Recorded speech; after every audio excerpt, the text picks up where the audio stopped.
Hola mis amigos, otra vez nos encontramos para compartir juntos nuestro recorrido todavía por el Evangelio de Marcos.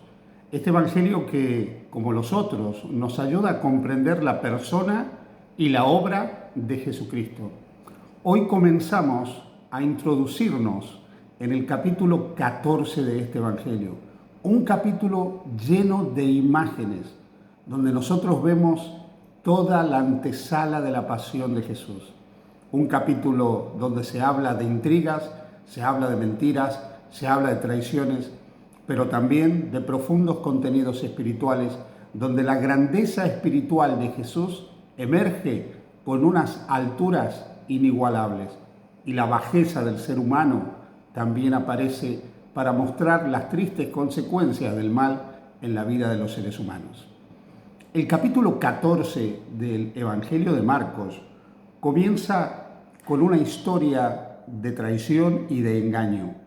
Dice: 2 días después de la fiesta de la Pascua y de la fiesta de los panes sin levadura, buscaban los principales sacerdotes y los escribas cómo prenderle a Jesús por engaño. Y atención, y matarle, prenderle por engaño y matarle. Y decían: no durante la fiesta, para que no se haga alboroto del pueblo. ¿Sabes que la última parte de este pasaje que acabamos de leer muestra algo tremendo? Querían matar a Jesús, pero no durante la fiesta. Y atención a esto, no para profanar una fiesta sagrada, no para evitar la profanación de una fiesta sagrada, no para evitar la adoración de creyentes fieles que querían ir y tener un encuentro personal con Dios y cumplir los requisitos de la fe que Dios a través de Moisés había establecido.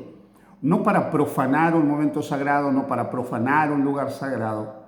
Simplemente lo que ellos querían era no matar a Jesús durante la festividad para evitar alboroto en el pueblo.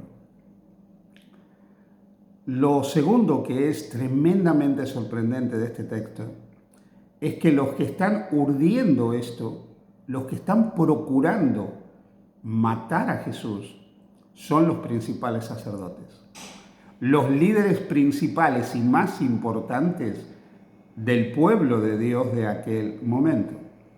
Y lo tercero, no importaba el fin, no importaba los medios, si esos medios permitían el fin que ellos pretendían. El medio o los medios era la mentira y era el engaño para poder llegar a la muerte de Jesús. Surgen una serie de preguntas frente a la actitud de ellos. La primera es: ¿por qué querían matar a Jesús?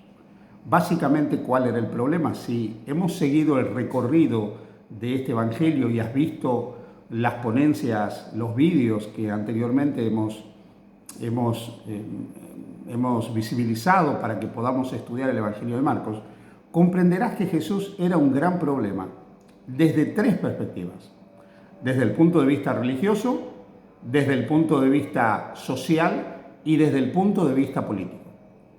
Desde el punto de vista religioso, Jesús era un problema porque sus enseñanzas iban en contra de la rígida manera de transmitir la religión de los líderes farisaicos de sus días. Ya hemos dicho en repetidas oportunidades que el judaísmo tardío, que es el judaísmo donde se desarrolla el ministerio de Jesús, había llegado a un momento en que la religión de Israel era una cantidad de preceptos y de normas que asfixiaban la vida de la gente. En segundo lugar, desde el punto de vista social, Jesús era un problema porque él enseñaba algo tremendo. Él enseñaba la igualdad de todos, incluso enseñaba que aún los más descastados de la sociedad, los parias de la sociedad, eran amados por Dios. Y estamos hablando en un contexto donde los líderes religiosos enseñaban que si una persona sufría era por causa de sus pecados. Entonces este mensaje igualitario de Jesús, aún en la vida de los sufrientes, era un problema tremendo para las personas más encumbradas de la sociedad de esos días, porque igualaba al alto con el bajo, igualaba al próspero con el fracasado, incluso me atrevería a decir al supuestamente bueno con el supuestamente malo. Así que esto generaba un problema social, la igualdad era un problema social. El tercer problema tiene que ver con el aspecto político del mensaje de Jesús. Jesús estaba hablando de un reino, pero el reino no era necesariamente un reino militar, un reino político. Él estaba hablando de un reino, el reino de la gracia, el reino del amor que nacía en el corazón de cada uno de los seres humanos.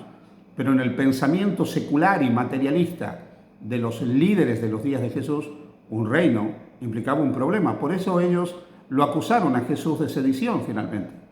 Y llegaron a decir que él se había puesto por encima de la ley al pretender ser rey de los judíos. Y efectivamente Jesús pretendía ser rey, pero rey del corazón de cada persona. No pretendía ocupar un trono de gloria de este lado de la eternidad en ese momento. Así que estos tres elementos hicieron que Jesús se transformara en un enemigo público. Y decidieron sacarse de encima a Jesús matándole. Pero para poder matar a Jesús tenían que utilizar mentiras, porque no podían criticar a Jesús porque todo lo que hacía él habían sido obras de amor, obras de misericordia, obras de compasión. La gente seguía a Jesús y la seguía porque se había beneficiado con los milagros de Jesús. Y el mensaje de Jesús sanaba los corazones entristecidos de cientos de miles de personas que frente a la predicación de los fariseos no encontraban esperanza para ellos, para poder entrar al reino de los cielos, para poder heredar el reino de Dios. Así que para no perder popularidad, para no perder dominio, para no perder autoridad, para no perder posición, deciden matar a Jesús, utilizando el engaño, la mentira, si fuera posible, para matarlo. Lo que es triste de todo esto es que lo hacen los líderes del pueblo de Dios. Así que aquí hay una lección tremenda para cada uno de nosotros. Los líderes del pueblo de Dios a veces pueden ser los peores enemigos del pueblo de Dios. Los líderes, aquellos que han sido llamados a posiciones en las cuales tienen que dirigir al pueblo de Dios, pero dirigirlos como el pastor dirige a las ovejas, conociendo a cada uno, atendiendo a cada uno y buscando incansablemente a la que está herida de alguna manera. Los líderes del pueblo de Dios de los días de Jesús utilizaban su posición para vivir mejor que otros. Utilizaban su posición para tener poder, para tener dominio, para tener autoridad.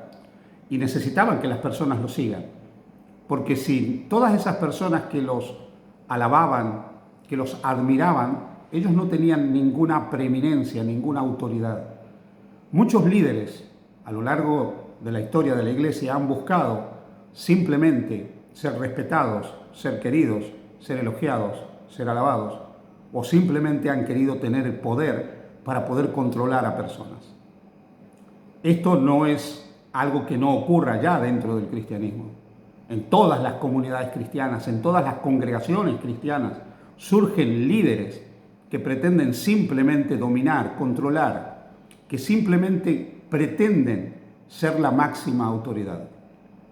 No debiéramos olvidarnos que la autoridad suprema de nuestras vidas es Jesús, que el único maestro eficaz de la verdad divina es el Espíritu Santo, que nos ayuda a entender la palabra del Señor, y que por encima de todas las cosas, cada uno de los discípulos de Cristo tiene una enorme dignidad y que debe ser tratado dignamente.